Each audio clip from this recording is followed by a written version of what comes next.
আজি আমি এনেকুৱা ধৰণৰ অংক কিদৰে 2 সেকেন্ডত কৰিব পাৰি তাৰ বিষয়ে শিকিম তাৰ আগতে আমি ইয়াত কি কনসেপ্ট ব্যৱহাৰ হৈছে তাক শিকিম স্টেপ বাই স্টেপ কৰি তাৰ পিছত আমি ইয়াক 2 সেকেন্ডত সলভ কৰিম সো ইয়াতে কি দিছে 99 সমস্ত 99 ক 95 পূৰণ 99 বিয়োগ 95 মান কি হ'ব দিছে সো আমি এক সমস্ত দুই ভাগৰ একটো কি বুলি লিখিব পাৰো আৰু আমি এটো এনেকুৱাকৈ লিখিব পাৰো নাই 1 + 1/2 বুলি লিখিব পাৰো সো ইয়াতে যেহেতু এটো 99 সমস্ত 99 ভাগৰ 95 আছে পূৰণ কিমান আছে 99 বিয়োগ 95 সো আমি এটো কি বুলি লিখিব পাৰিম আমি এটো কেনেকৈ লিখিব পাৰিম নাই 99 + 95/99 তে ইনটু কি আছে 99 - 95 সো এটো 99 এবাৰ ইয়াৰ পূৰণ হ'ব সো কিমান আহিব 99 স্কয়াৰ প্লাস এটো 99 এটো 99 পূৰণ হলে এটো 99 কাটা যাব থাকিব কিমান 95 - 95 সো এটো 95 এটো 95 কাটা গল তে 99 স্কয়াৰ মানে কিমান হ'ব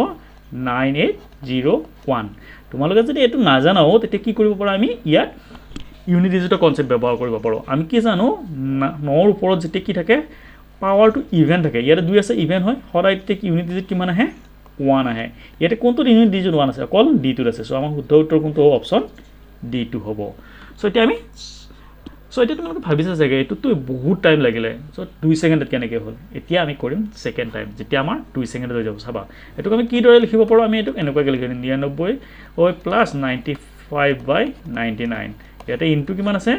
99 minus 95 আছে সো 99 এটো কইলে 99 কইলে 99 স্কয়াৰ আহিব এটো 99 এটো 99 কাটা যাব 99 কাটা যাব ইয়াতে কিমান থাকিব 95 minus 95 কাটা গল থাকিলে কিমান 99 স্কয়াৰ 99 স্কয়াৰ মানে কিমান আহিব 9801 না জানিলে আমি কি কৰিব পাৰো ইউনিট ডিজিটৰ কনসেপ্ট ব্যৱহাৰ কৰো 9 স্কয়াৰৰ সদায় কিমান আহে ইউনিট ডিজিট 1 আহে সো আমাৰ অপচন কোনটো শুদ্ধ হ'ব অপচন d2 শুদ্ধ হ'ব সো তোমালোকৰ যদি ভিডিওটো ভাল লাগিছে তেনহলে লাইক আৰু শেয়াৰ কৰি দিবা লগতে চেনেলটো সাবস্ক্ৰাইব কৰি দিবা